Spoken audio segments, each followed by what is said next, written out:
Mr. John Kazanas, how are you, sir? I'm doing fine. It's good weather in Arizona and a lot better in a lot of big parts of the country. Yeah, kind of like us here in Tulsa. We've already had some snow, so not a fun time for us out here. No, that wouldn't set well with anybody from Arizona. Yeah, I know it. So John, sir, I appreciate you coming on the show. You are a guy who's been in the game for a long time, and currently you serve as a professional scout. So, can you share with the listeners of your journey and how you became a professional scout? Well, I was a college coach at the University of Missouri at St. Louis and then to St. Louis University. Came out to Arizona to coach at Scottsdale Community College. And while I was there, the Oakland A's ran their system with minor leaguers and kids on the same campus. So I got the opportunity to learn from different coaches that were part of their staff. Their player development head honcho was Carl Keel. And after 3 years of coaching at Scottsdale, he asked me if I had any interest in professional baseball, which I answered yes before he finished the question. So he told me that there was a possibility of an opening and that he would get together with the supervisor of the West Coast for the Oakland A's and give him my name. And the process came about a couple months later. A gentleman named Mike Scoba, who's a lifer in the game of baseball and a college coach, did interview me the first time. And I was clueless. I had no idea what to say, basically, or what they were looking for. I felt not very good after leaving, but he said, I still have to talk to 7, 8 guys, and if I have some interest, I'll give you a call back. And approximately another month and a half went by, and he calls me up and asked to meet for lunch in Scottsdale. We talked for about 10 minutes, and he says, the job's yours, which shocked me, and I was excited as heck. The first thing I asked him was, I didn't even ask him what the salary was. I just asked him, okay, do we have a manual to follow and what to do? And he goes, what the heck for? And I said, well, isn't there any procedures and things to take, in account? And he goes, no, you're a coach. Go find a player, which is very similar. College coaches are looking for good players to play in their program, and basically professional scouts are looking for good players to play professional baseball. Thank you for sharing. Would you say that the college coaching experience and the recruiting that you've done have helped you with making the transition into becoming a scout? Well, definitely.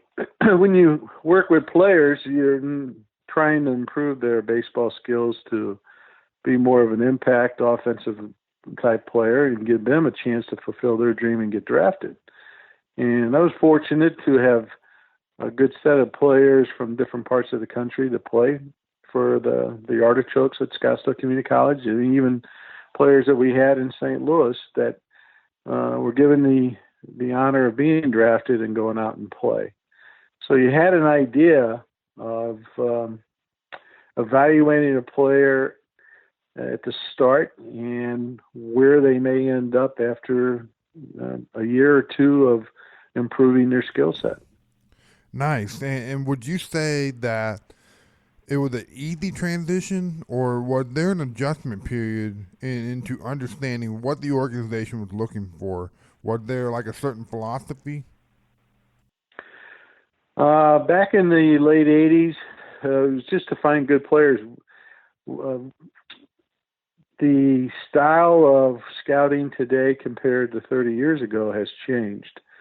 And when my first draft in 1989, we did not have a first round pick because we had signed Mike Moore, a pitcher from the Mariners, and we lost our first round pick. And our first pick of the draft in '89 was a young man that came from South Mountain Junior College here in Arizona.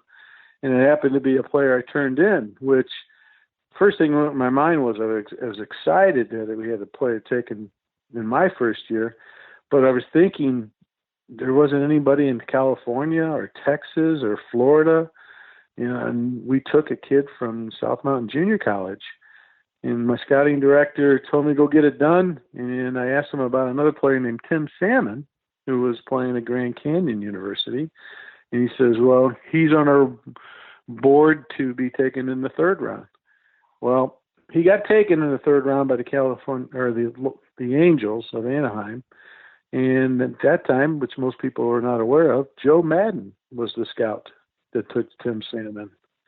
So I was, hoping that we would have gotten two players in the first two rounds from my area.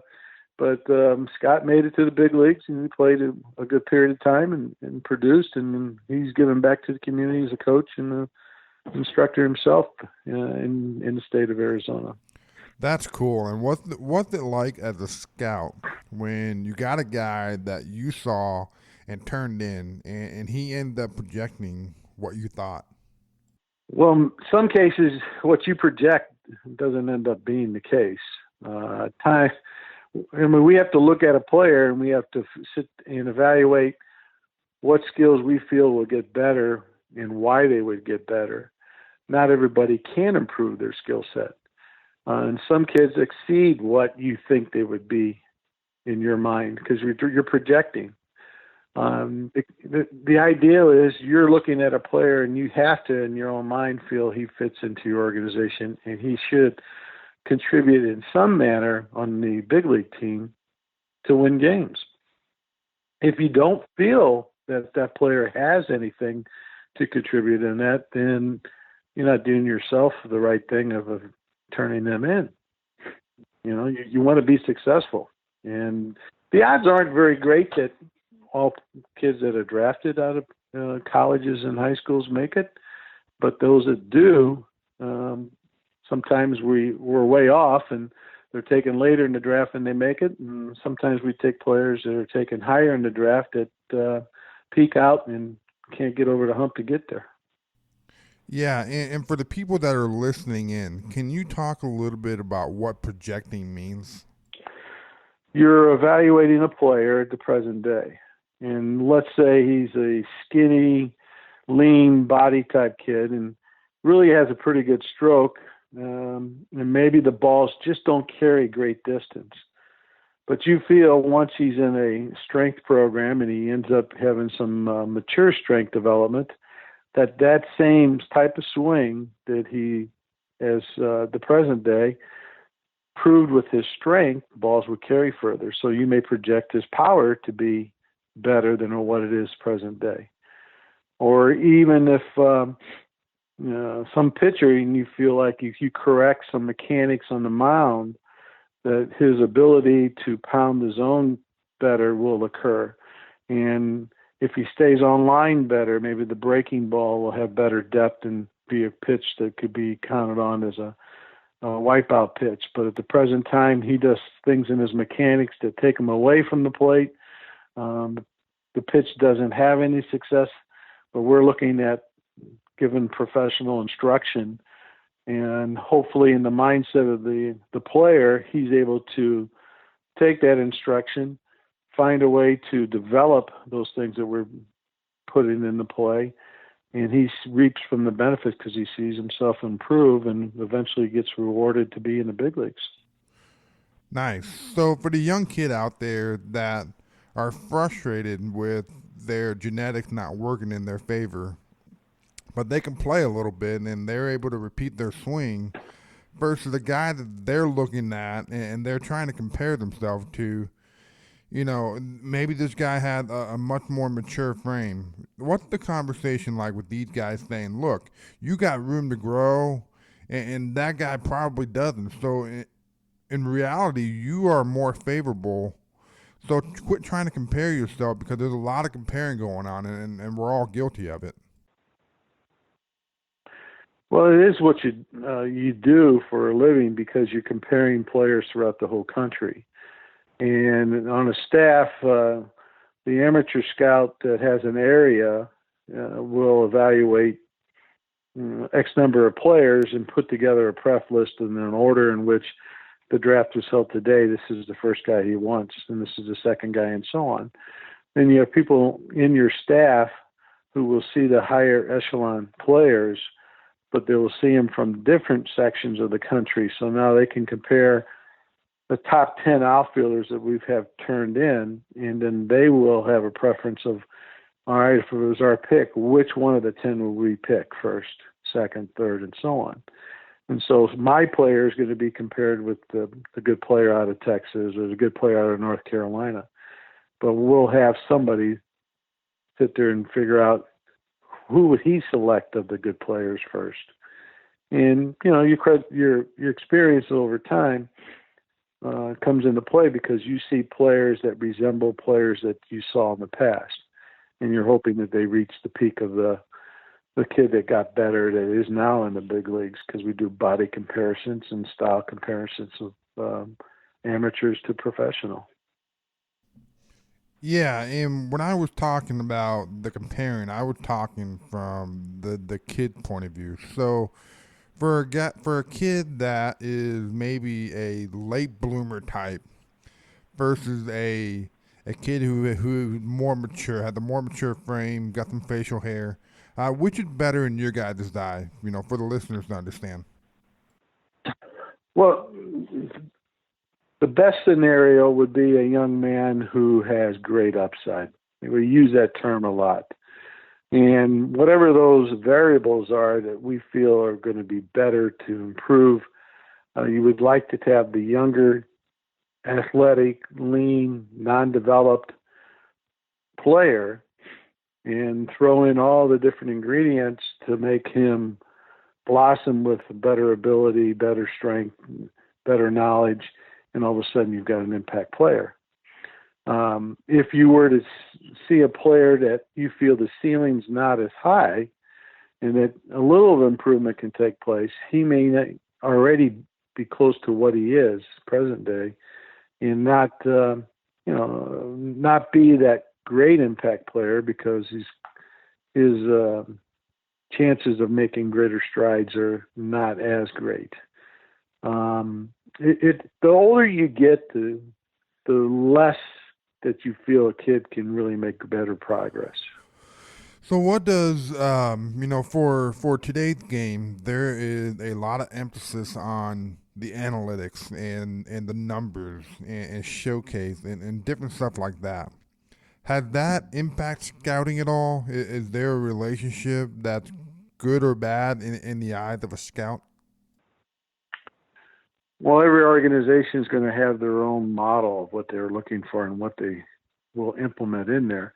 Analytics has a part of this process. They're taking the data of what the young man produces and have some type of a formula that over time or versus certain types of, as big leaguers, if you face the left-handed pitcher, you're going to have a higher batting average. So maybe the kid ends up being a DH from the right side. That came out in this past year's World Series because Pierce for the Red Sox had hit some balls hard against left-handed pitching, so he was in the lineup and became an impact player to win a couple games. So the analytics comes into play. The analytics of where majority of balls are hit by certain players. So what do? They now have modern day shifts, and they're going to play to the person's strength to try to get the out and leave his weaknesses open for him to see if he's going to change his style to try to hit a ball someplace he doesn't normally do. And your pitchers, if they hit their spots to where his weaknesses are, to hit into a different shift, then they're going to record outs. And if a pitcher makes mistakes, well then, in Pierce's case, the pitcher paid dearly for it. It comes into play. Some of the old school people may not be always 100% bought into analytics, and some of the new modern type kids that's been part of their game over time in the short period of time and have accepted that and will run with it as well as they can. But every piece of information from analytics to old school scouting is going to be thrown in a package, and you hope that what you put together turns out to be an impact player in your system. Yeah, so let's just say active ball speed for hitting, and then velocity for pitching. For our listeners, are there certain numbers that you guys are saying, okay, yeah, this guy checks this box, and maybe we'll spend a little more time on him? And obviously, it helps, and that's part of the formula. But are there guys that maybe not quite there but had the upside that you said? So how does all that come together? Well, in today's game, every organization is using TrackMan, and the information from TrackMan deals with spin rate, the pitch, the depth of the pitch, how hard the spin rate is on a breaking ball or slider, the rotations, the movement of the pitch, the angle of a pitch. Those things come into play because they have come up with charts saying that if a pitcher has certain types of spin rates and certain pitches, then his chances of being successful getting hitters out is greater. And as an amateur, we don't have TrackMan everywhere. So when the amateur kids do participate in a lot of these showcases, or if some of the colleges have TrackMan and that information is available when they play against their opponent, again, analytics are put into play for that player. That's taken into account once the kid's drafted, using his skills that he has that are better to his advantage of where he fits into the system. He may play a small part on a rotation, or he may be a specialist, or he may be a type of pitcher that will have success against certain types of hitters. Today's game's changed because now we're using the term launch angle. I don't think we had launch angle 20 years ago. At least we didn't think that, hey, this guy's launch angle is this, this, or this. Now the style of hitting has changed, that people are having slight uppercuts. So pitchers today that can elevate a pitch, they're going to get the swing below the ball, where some young men who had great sink and had some angle to some pitches, their ball may be going right into the path of the swing that's taking place, because some hitters now don't have level swings. They have changed their arc and their swing. There's a phrase, everybody loves the long ball. And that brings out fans and excitement. They may hit 30-something home runs, but their batting average suffers. All right, so you're going to have to pay the price on certain things of positivity, but you're going to also have to deal with the negativity of another area. Maybe their on-base percentage is not as high, and chances of scoring runs are lessened. So when you see a young hitter that has that type of a swing, does that turn you off, or is that just a kind of that's today's game type of conversation? Or what's the thought process on that? If he has bat speed and he has hand-eye coordination and the swing is a bit off, then we obviously feel if we adjust that swing, the other two variables are going to play very well. If he's got a launch angle type swing, but the hand speed is not as great, and maybe he pulls off, or maybe he does some other negativity because he's trying to hit balls in the air, trying to make a slight correction may not come into play as greatly as you wish. So you can't teach. I don't believe you can teach somebody's hand quickness. I don't believe you can teach. You can refine some things, but that eyeball to ball contact, that tracking, is very special, because we're asking a player to react in less than 0.5 of a second, and then hit something very hard. Because if you only hit a little piece of the ball, it doesn't do much. If you hit the big part of the ball, and if it's slightly underneath the ball and causes backspin, then the young man's got a chance to hit some loft. So you got to look at the other variables that come into play that you feel are on the positive side. And hopefully, if you acquire more of those types of players, somebody's going to come out there on top and be a productive offensive player for you in your system. Yeah, so let's say you got a guy who, let's just say he's got great numbers, he's got great hands, he's got bat speed, and all that stuff that you guys like. But he doesn't really understand what he's doing at the plate. He doesn't know his strike zone. There's no approach, no plan. Does stuff like that come into play? It does in my mind, because you're going to speak with those players. You're going to spend some time with them. And you're going to ask the question when you go to the plate, what kind of plan do you have? Well, what are you trying to do? What do you do in practice? What do you do with your tee work? What are you looking for, with certain pitchers? A lot of young players don't have much of a plan of what they want to do, nor can they make adjustments during the AB. And if you don't make adjustments, well, why would a pitcher throw a pitch in an area for you to hurt? He might as well continue to throw things outside the zone if you can't adjust, and you're out. And if you were lucky enough to hit a pitch outside that zone, chances are you're not going to do much with it because it's not in the heart of the plate. It's not in his swing path where he could do damage to the ball. That is somewhat taught. We're looking for the comprehension. We're looking for the intelligence of players who can break down what they're doing and try to make corrections and not get bent out of shape. This is a game of failure. And if you allow failure to continue to eat at you, you're just going to play even a bit more poor. If you can take the failure, quickly look at it and make an adjustment to it and get a positive result out of it, then you feel good inside. And when you come to the plate your next time up, you got some confidence that you can do something special. So it's a fine line. Do you want the cerebral kid that may be over analytical, which hurts him, or do you want a young man who doesn't bother him if he makes an out? It doesn't bother him if he went 0 for 4. He's just got a fresh approach every time he comes to the plate, and he's happy to be there, and he's going to attack.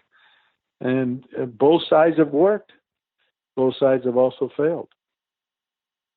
So hopefully, go ahead. I love when you said that you guys have that conversation to try and figure out what their plan is, because I think that's something that not a lot of that type of conversation is going on when teaching a kid. So there are a lot of them, they're just going out there and just playing without really understanding what they are doing. So I love that you brought that up. Well, I'm a firm believer of this phrase. You're only going to learn what the coach knows. Because what he knows, he teaches. Now, what he knows might be right, but what he knows might not be right, because he was taught a certain way. And there's not a coach out there who's not trying to improve his player, but he's only going to be able to work with the knowledge that he has. So when we sit there and look at a player from a program, and in our minds, we know with our professional instructors, there's a certain way, because we have meetings, we go over this, we have an idea of what our plan is and our style and what we're trying to do. And if we feel that player A can go into our system and benefit from it, then he's going to be better. But if player A goes in our systems and we don't feel he's the type of young man who can grasp things, or he fights against change, that's not going to work. Yeah. And the old saying that if you are good, they will find you. I think a lot of players out there, they think they're better than they really are. So what's the saying behind that saying? When you watch a game on TV, the best players are playing. Sometimes it looks very easy. And so, as an amateur kid, you're putting yourself into the position in the big leagues. This is a grind. A player goes out and competes on a high school level. And he may have better skills than everybody else on the team he's playing with and against. So he's really not challenged to figure out where he does fall into play because he's facing inferior competition. When the kid gets to a different level, the game speeds up, then you find out where he fits in when you put a good player versus a good player and see that battle, how it takes place. Those are valuable days of scouting, those matchups. When the Friday night starter in the Pac-12 is going against a very good hitting team, that's what you want to see him compete. I love to see kids when they fail, what they do right after they fail. Because nobody goes to the plate and says, I'm going to strike out. All right, but if you did strike out, then what do you do the next half inning?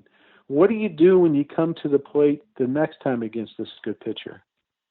Those are things that help me figure out what this young man's all about. The same thing, if a pitcher who has great velocity and has had success throughout his college career and he's facing a good hitting team in the first inning, he gives up 2 or 3 runs because his location's off. Now, what does he do in innings 2, 3, and 4? Does he make an adjustment, still have some good stuff? Does he remember the weakness of the hitter and attack the weakness to get him out, and vice versa? Anytime you see good players play against good players, that's the most valuable time of the day for you as a scout. Yeah, and you touched on a few things I'd like to dive into. So, but let's say you got a kid, and let's say in high school he's hitting 480 in a small town of Iowa. He's frustrated. He's saying, "Look, man, I'm hitting 480 in high school. Why am I not getting the attention of some of these other guys?" What are these conversations like? Because there's a lot of these guys out there. Well, that was posed on me a lot during different baseball camps throughout the year, where you would be a participant in a camp and speak to players and the parents at that time. And the question is, what does my kid have to do to get seen? He's hitting 500. What does he have to do to play in the big leagues? You can't give an answer to the player or the parent within 3 minutes, and that's the correct answer of something. There's so many different variables that make that up. I use this in my own mind. A young man may hit 500, but that doesn't mean he's a very good player. A young man could hit 150, but he could be better than the kid that hit 500. And I had that experience this past draft. We took a young man out of the University of Arizona, Travis Monet, who hit 160. He only got 8 college hits this year. And so do people write him off because he only got 8 hits and his batting average is well below 200 and say he doesn't have the skills to play on the professional level? In many cases, probably a lot of people will walk away from that. My organization that I work for had a little trust in my sticking up for this young man. He ended up hitting 289 this short season. And he hit over 550 in the playoffs. He may never get to the big leagues, but he learned that when he failed, he learned what to do to get better. And so maybe got a little humble pie. Maybe he got a second opportunity in this game to prove himself. Maybe he approached it a little bit different. But whatever he did to make adjustments against better competition, he did well. And I give him every credit because now his confidence is going to be better. Anybody that's hitting 160, the coach is going to take you out because he needs the W's. He can't afford to have you hit 160.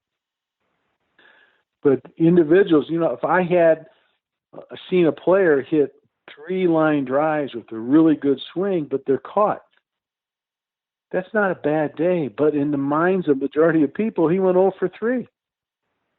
And then some kid goes up to the plate and he's got a slow swing and he hits 2 duck parts in the outfield and he's 2 for 3 with a double. And then, well, you only got 2 hits against Jimmy. And that doesn't mean he's going to be the best player because he doesn't have the right skills, but he did get some results from the bad swing. So sometimes what you read is really not the correct fact about the player. And we're caught in the numbers. We're caught into fantasy baseball, fantasy this, fantasy that, because it's all number driven. Yeah, I have that conversation with players or parents all the time, and they don't like that answer, but that's the truth. You don't have the swing or you don't have the bat speed. Okay, so you're hitting 480, but the competition is somewhat weak. I look at it different when I talk to a parent or talk to a player. I mean, our job is to try to find the best players in the country. Would I walk away from you if you were one of the best players? No.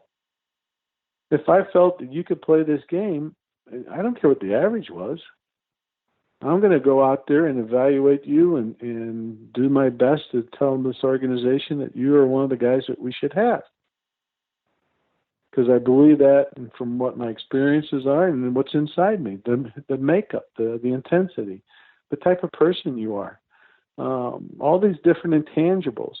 Dustin Pedroia didn't have great tools in college, but he had consistency in that one intangible there's not a box for. He's going to beat you in some manner, and you're not going to be able to control it. His presence and how he handles himself on the field takes pressure away from other players because they lean on Dustin to do those things. Dustin has had a great professional career. His numbers are better in professional baseball than they were at Arizona State. Those are the type of players we're looking for. Yeah, and you talked a little bit about how a player handles failure. And I think people don't really understand what that means. So can you talk a little bit about what would be a good example of handling failure and what would be a bad example of handling failure? What I like to see from a player when they do make a mistake, what adjustment they end up doing. Let's say a shortstop fields a ground ball and he throws it away and 2 runs score, and now the game's tied. How is this young man going to take the next ground ball hit to him that same inning? Does he eliminate the negativity and he's still aggressive, gets the ball and makes the play, or does he say to himself, I hope it's not hit to me, and if it is, I freeze, and now I compound it even further? You have to have no memory at all of the failure that just occurred.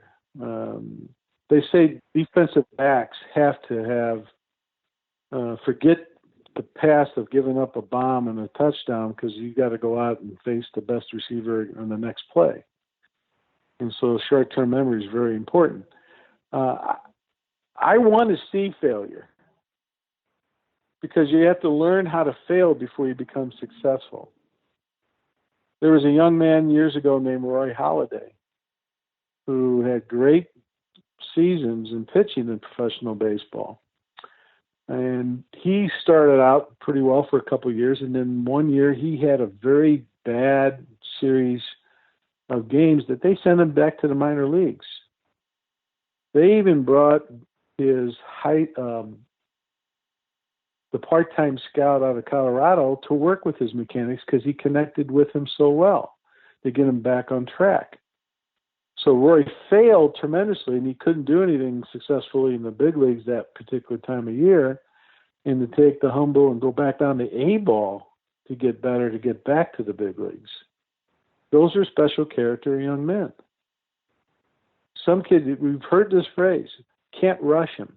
we rush him and he fails, we may lose him.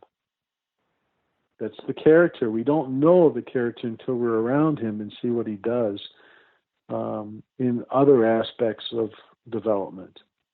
And whether or not he can handle the pressure, which people say, you put your own pressure on. If we took a bunch of bats and some balls and we went to a park and we had 18 guys playing, there's no pressure. They're having a good time and fun and just playing the game. But all of a sudden, we've got 50,000 fans in the stand. It's on national television. It's a professional team, and all the pressure is put upon the player. If you took the same mindset of just going to the park and playing, you would do well. But if you can eliminate this 50,000 eyes looking at you, national television, it's the bottom of the seventh in the World Series or whatever it might be, and everybody says it's a pressure situation, if you start thinking that, you're not going to be successful.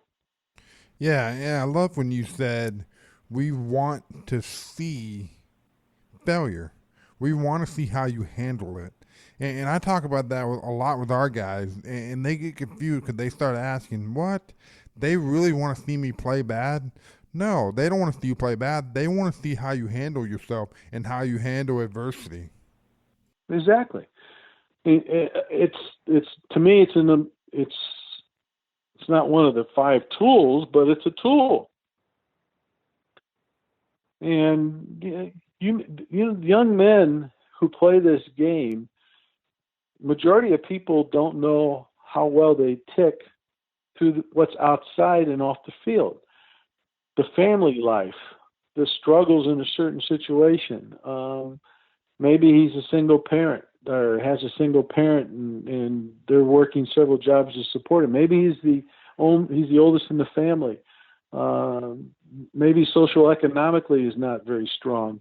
Maybe some families have better social economics and provide things for their child. There's so many other different variables that make up this player, and those also have to be incorporated into where we feel this young man can succeed at with changes in those situations. Maybe he doesn't eat well. Maybe they don't have enough finances to provide better food. So obviously knowing that we're going to provide a better nutritional situation for him, well, there should be a benefit of this player's success in that realm. So we're throwing in 10, 15 different types of ingredients and trying to put together a really moist baked cake. If we messed up on a couple of the ingredients, that cake doesn't taste that well. It matters because the pro ball and that path to the big league, man, it is not easy, and it's a grind. You're constantly failing. You're going to learn a lot about yourself. You're going to learn just how much you love baseball. Well, throw in these different variables, and we have to consider them as highly as so. Majority of the amateur pitchers will pitch once a week. So they have 6 days of rest somewhere along the way and pitching once a week, where in minor league baseball and professional baseball, you're going to pitch every 5th day. So now that's changed already in your schedule.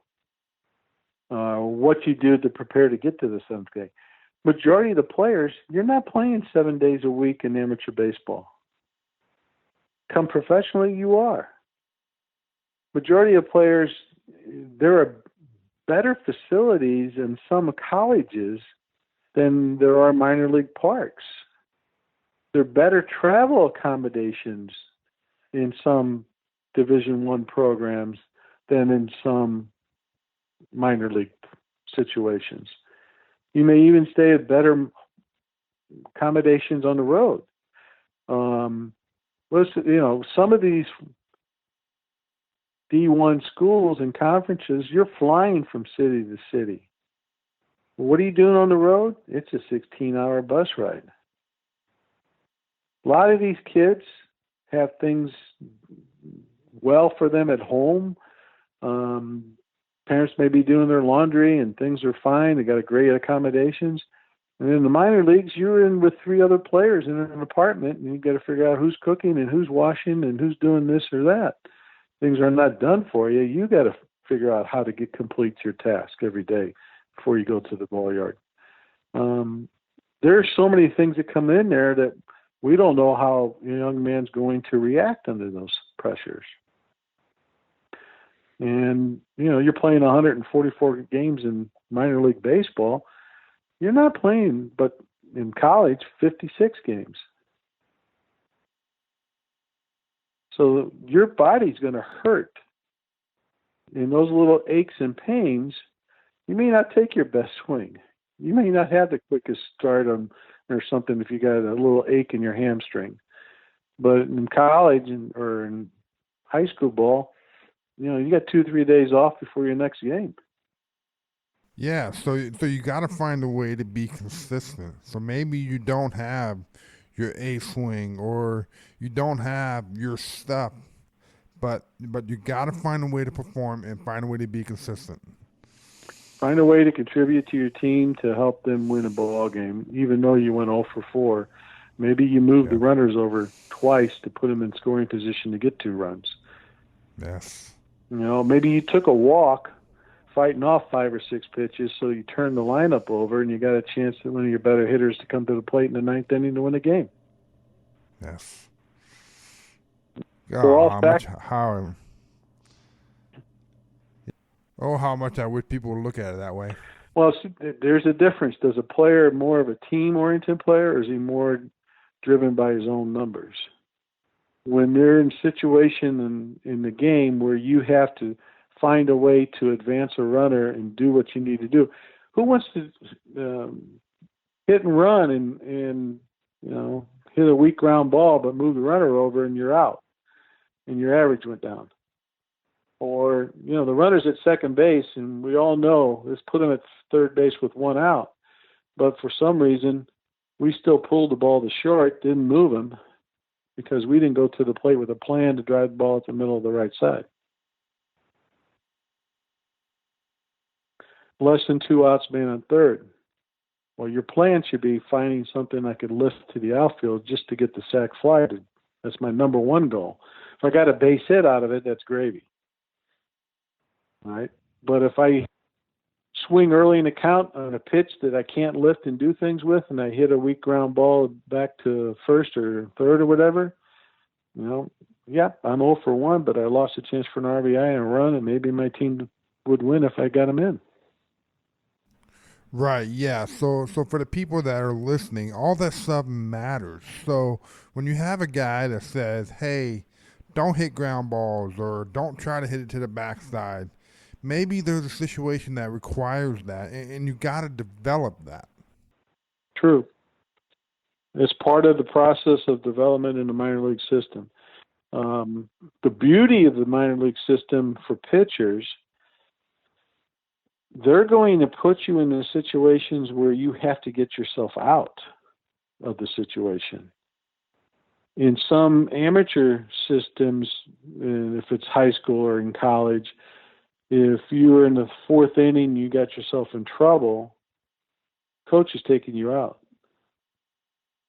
And you can't get yourself out of that. And you got to, your relievers coming in. Because their job is to try to get some W's. The main goal of the amateur coaches is not to see you work on things to get better and sacrifice the W. Their job is, okay, I got to find a W because, you know what, my administration wants us to win in college, and if I don't win, then I lose my job. Yeah, and that's what the minor league's about, development. Yeah, some reliever comes in and walks the first 2 guys. In college, he's replaced. In development of professional baseball, he just walked the first 2 guys. Now he's got to figure out how to get out of the damn inning. Right, yeah. Let's talk a little bit about tools with a position player. So what are the tools that guys need to focus on? Organizations profile some players to different positions. If you were looking at a first baseman, they're going to be looking at the hit tool more than they would the speed tool or the field tool. because you're looking for a production in that position. If you were looking for a center fielder, the first thing they would say is, can he stay in center field? So his defensive tool and his arm and his speed, play well. If he can hit, that's a bonus. But if he was a kid that could just hit and couldn't play D, then we've got some weaknesses that we're going to be exposed to, and it's going to suffer on our club. We have to look at a player on the amateur part of it and figure out whether or not he can stay at the position he's currently at and be productive. Or does that shortstop have to move to a corner position because he doesn't have enough arm to make that play in the hole? Well, if he only can go to second base because he's a bit short with his arm strength, then his profile just changed. Because now you want more of a productive offensive player at second base than you do more of a defensive glove plus range guy with an arm. So you have to find a way to look at every player and evaluate their tools. Can they stay at that spot? And even throw this into the equation. Does that amateur player replace the guy that we have starting in the big leagues? If we say no, then where does he go? Does he replace that guy? If we say no, then that amateur player is in trouble. Because what is he going to do? How does he fit into your 25-player staff? But what's cool, and I like to use this because I've had some players that have this situation. But young man has some raw power, but he doesn't have a high on-base percentage. Does he have value on your organization? Yes, he could. Let's say, for example, there's a young man named Willie Calhoun who came through. He was a freshman at University of Arizona, went to Yavapai Junior College his sophomore year, put up some big numbers, got drafted by the Dodgers like in the 5th round, put up some great numbers and advanced through their system pretty quickly. And then he was traded to Texas for, I believe, Darvish as the main guy. It might have been another pitcher, but he went to Texas. His value is not defense. His value is his power in his bat. So when you're in a ball game, down one, tied up, and it's the 7th, 8th, or 9th inning, and you come to the plate, you have just now added pressure to the pitcher. Because if the pitcher misses his spot, he knows you have a chance to deposit that ball over the fence to tie the game up or put yourself ahead. If you were to take a pinch hitter and put it to the plate and it didn't have power, there's not that type of pressure on the pitcher, because if he does make a mistake, he just gave up a base hit. He can get himself out of the inning. So there is value for a player that may be one-dimensional on your organization. And it's hard to find power, but if he does miss his spot and your swing's in that spot, that young man may win a game or 2 or 3 games for you throughout the year, and you win the pennant by a game. Yeah, and when I talk to guys, I always tell them, try to develop your ability to hit first, and then the power will come with maturity. But if you're barreling up baseball with good timing and driving the ball, those guys are going to project as they start to get bigger and stronger.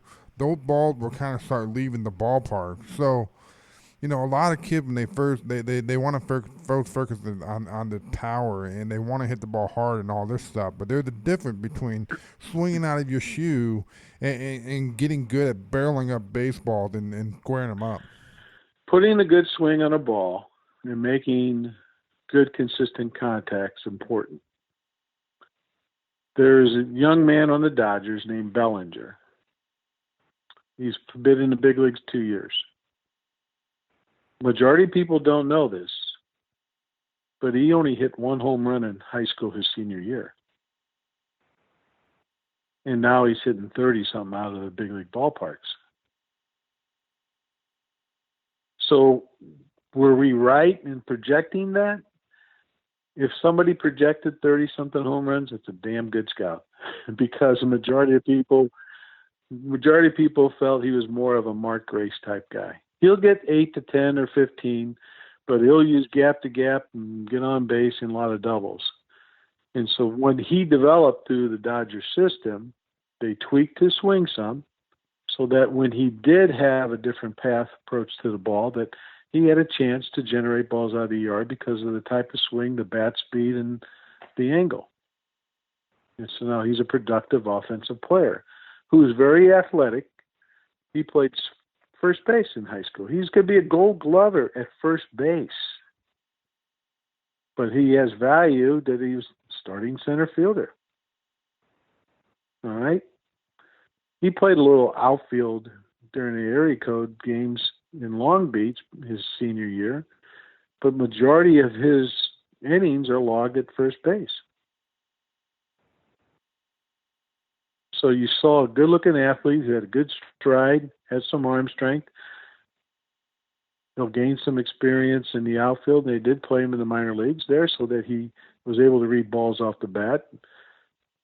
Probably a quality outfield instructor taught him some mechanics on how to break for balls and the angles that he had to take because he looks like a natural in that position. I mean, he hasn't misplayed balls or had certain things in which caused some issues for the Dodgers defensively, that they're going to give up extra runs because of a mistake.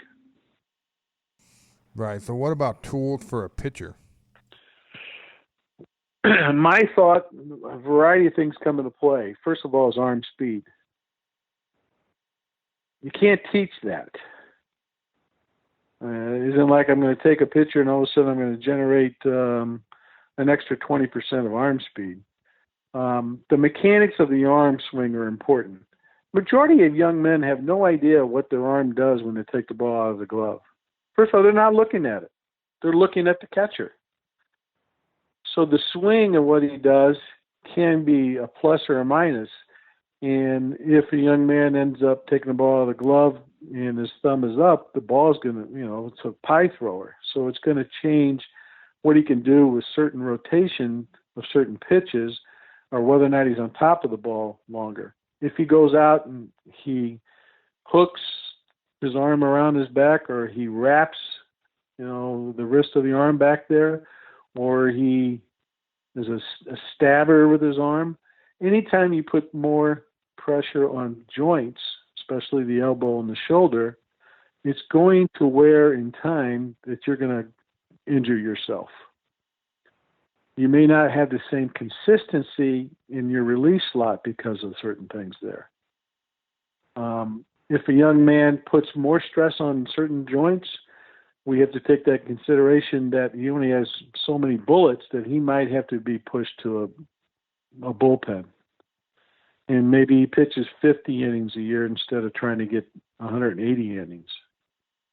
You have to find out where that comes into play because you want people to be able to repeat on the mound, pounding the zone, being efficient with their pitches, and not creating additional traffic because they walk 2 or 3 guys and give up one double and all of a sudden 2 or 3 runs score.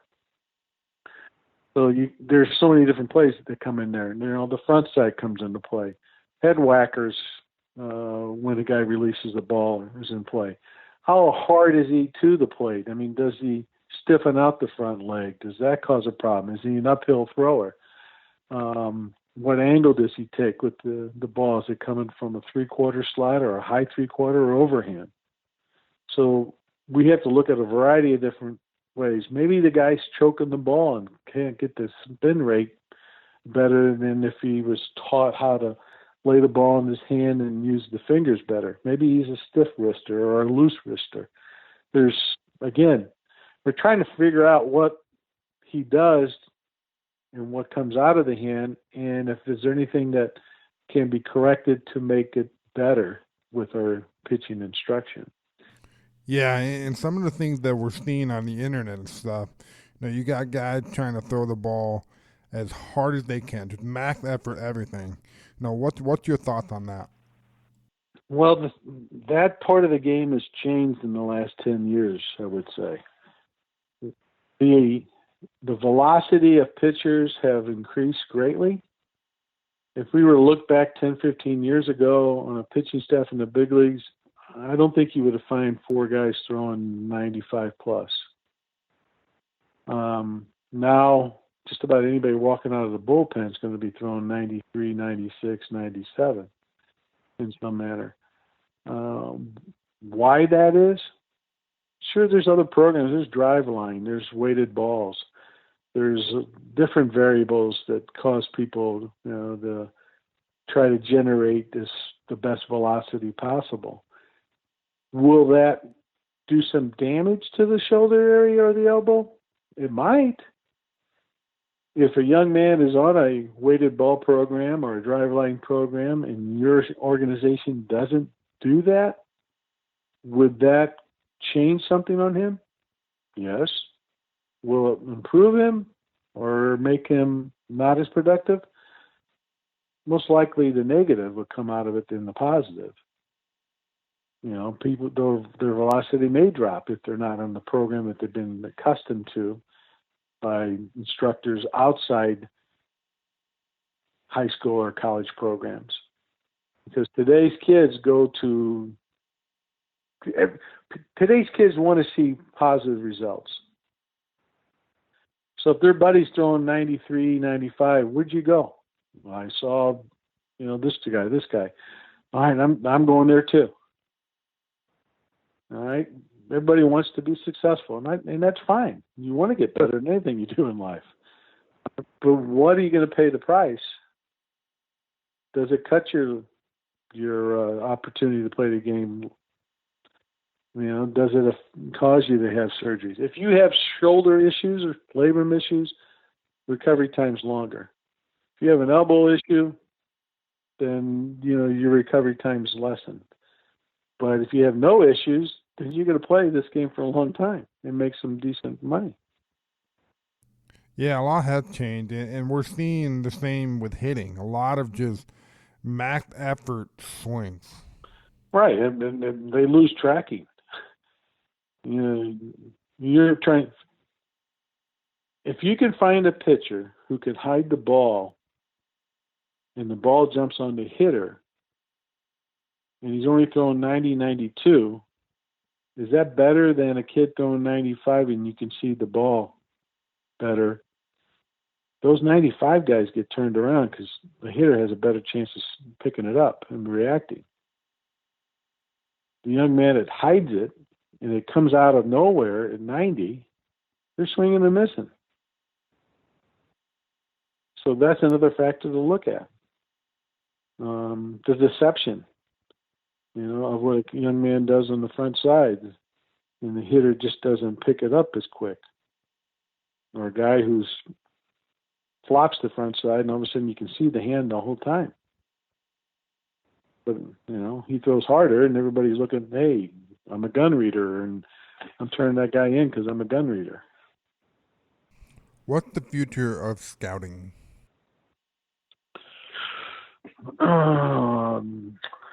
Depends upon the model, the philosophy of an organization. Sports owners, majority of them are copycats. When they see an organization win a certain way, they feel they need to do the same thing. So if an organization has a trim staff of doing certain ways and they've gone to the playoffs all the time, maybe that's what they try to implement at another organization. My personal opinion is you need guys to work the ground.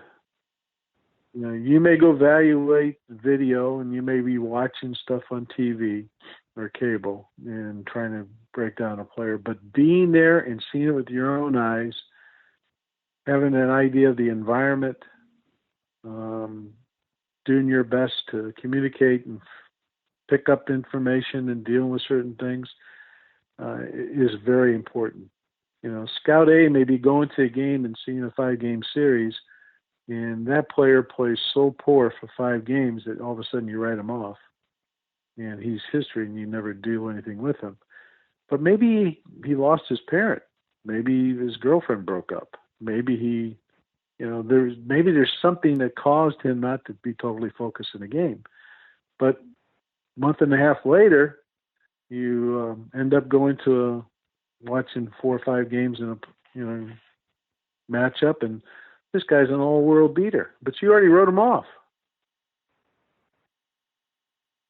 It's hard to do the type of scouting when you're not there. But guys still do it, and they feel it's important, which is fine. But that's their model, and that's what they're going to go and implement. And what results come out of it is what they'll adjust. If it's successful, they're going to continue to do something over and over and over again. If it doesn't work, what do? We tinker with it and figure out what we can do to make it work. There's no substitute for experience, though. In my opinion, the more you get to see, the more you get to evaluate a player.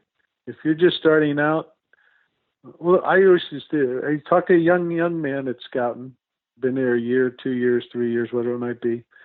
We say, go pick the brains of guys that have been around 10, 15 years. They're doing something the last 10 or 15 years. An organization is not going to keep a scout if he didn't do his job well. Why would you pay a guy some money to continue to evaluate that's poor, that's not right? You're wasting money and wasting resources. Put a person in there that you evaluate his opinion and you see it, and when you go and evaluate that player, it's on par with yourself and your philosophy. And he's an important cog of your department. Yeah, what I wanted to ask you, what do you guys look at anything with vision? So I don't know, maybe like a clarity chart or a depth perception tool or anything like that. Some organizations do have a tool to measure their depth perception. If we see a kid swinging and missing and by a big margin, I'm sure one of our first thing is has had his eyes checked. For whatever reason, some players just don't want to wear glasses because it doesn't look good. But you know what? Those glasses, you can see the spin of the ball better, and you can pick it up better, and you'll do better. Yeah. There's been players who have gone and had that surgery done on their eyes to take away the stigmatism and see the ball better. Probably a lot of scouts need to have that done. They've been evaluating players, and it's been a blur. Yeah, that's something that I've been spending a lot of time on over the last 3-4 years. Is the vision part and how important it is. And the more I learn about it, the more I make sure the guys get that type of training. There are organizations who do have vision programs that their minor league players do. And if they see positive results, they're going to continue to use those programs for every player. Well, John, I don't want to take up too much more of your time, but I do appreciate the wisdom. No problem. Every day, a scout goes out to a game for one reason. He's going to try to find a big leaguer.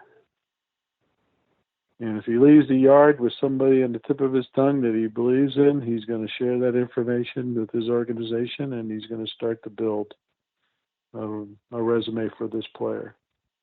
And when this young man ever gets to the big leagues, it's like all dads. They're so proud that, I've dropped a few tears when I get a call from a kid saying I'm going to the big leagues.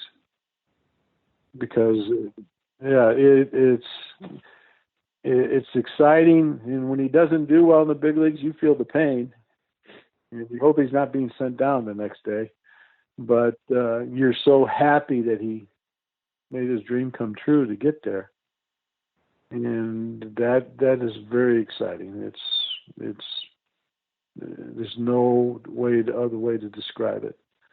And the thing is, you're a role model just as much as a parent, because you take some interest in the young man. You want to see him do well. You communicate with him. You provide what you can with him. You talk to him. You do all different types of things. But in your mind, your number one goal is, I love to see this kid advance to get to the big leagues. So that somewhere along the way, he turns around and gives back to the community because other people helped him get to that point in his life. And there are good people that do that. Yeah, that's cool, and you have some great experience that most people in baseball would love to have experience. I'm fortunate. I'm thankful. Somebody believed in me, gave me an opportunity. It's not about the money. It's you get to do something about a kid's game, and they pay you a salary, and you're able to support your family. But you're at the highest of the profession of that sport. You can't get any higher. You know, a lot of people think it's pretty cool. Hey, how do you get a job doing that? Hey, all you're doing is watching games, right?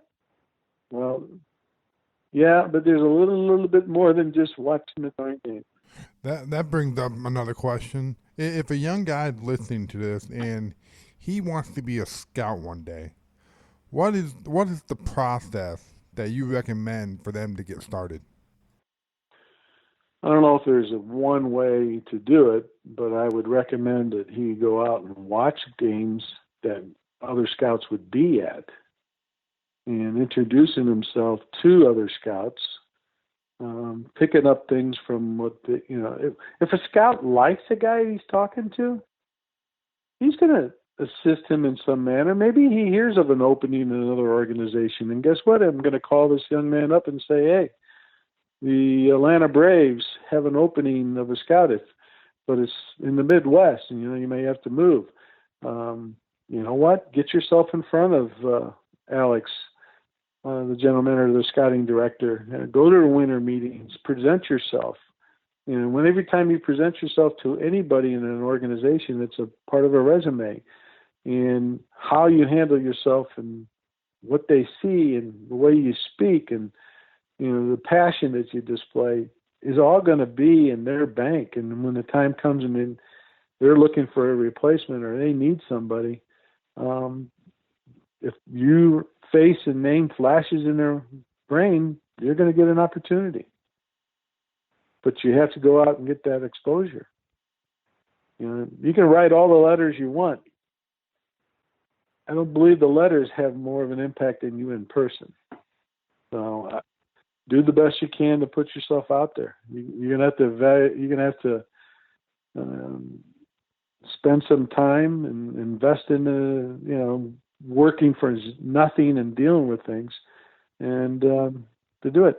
There's a young lady in this area here who's 13 years old who wants to be a scout, and she's pretty darn good.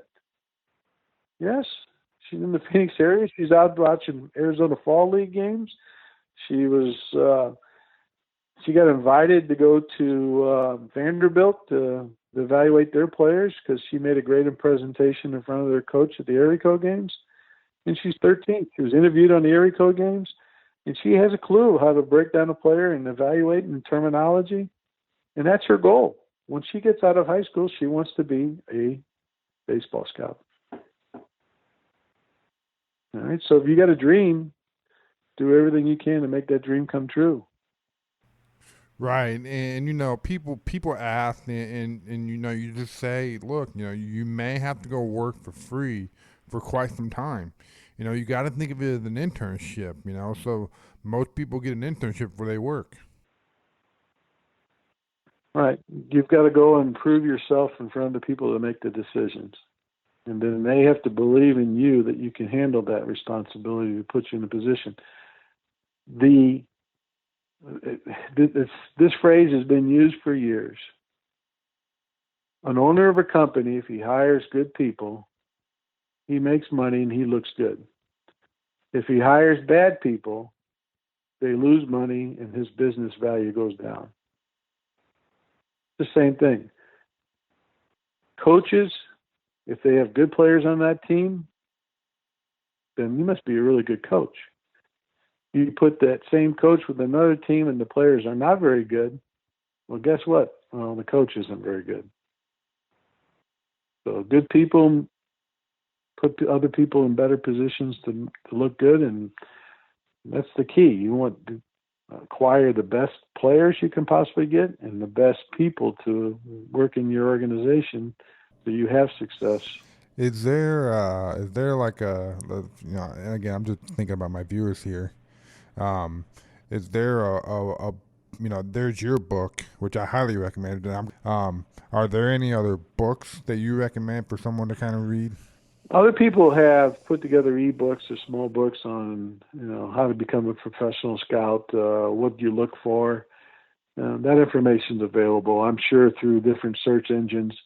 You can research that and read up a little bit on it and see if it brings your interest to the point where you get yourself deeper into the subject matter.